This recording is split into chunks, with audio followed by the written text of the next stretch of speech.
Mummy, मी CV पाठवली हा सरकोवाल्यांना.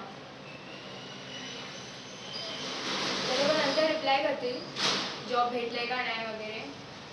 आता सध्या माझा एज 19 इयर्स आहे. पण मध्ये जेव्हा मी सर्च केलेलं नेटवर तेव्हा ते म्हणाले की एज कम से कम 19 इयर्स आणि 3 मंथ्स असायला पाहिजे. बघू आता ते मला कुठे करत आहे. एक आलेली ऑफर हबसाठी.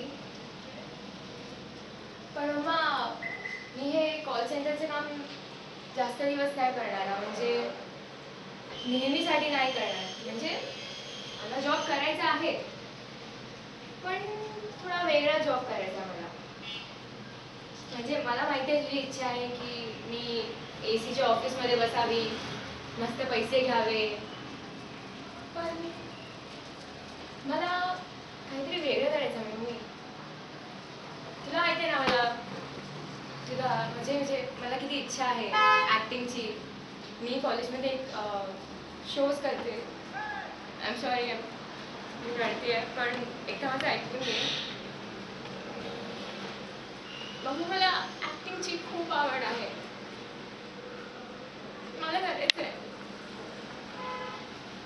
तू माझ्या संगती चालतेस, पण तू माझ्या सोबत नाही आहेस. माझी इच्छा आहे की तू माझ्या सोबत असावी. तू मला समजून घ्यायला.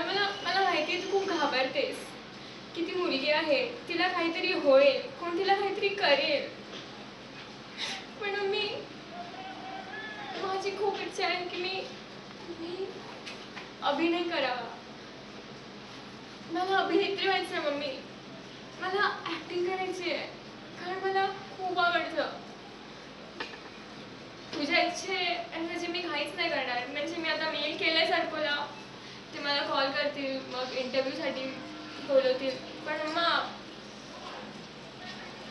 मला इंटरव्ह्यू नाही, मला ऑडिशन द्यायचं आहे. हे दोघी खूप वेगळी गोष्ट आहेत, पण हे दोघीसुद्धा कामच आहेत. आणि हे दोघीकडून पैसेच मिळवायचे आहेत. पण मला आनंद ॲक्टिंगमध्ये. सॉरी, मी रडले. तर मला हेच करायचं आहे मम्मी. आय होप मला समजून घेशील.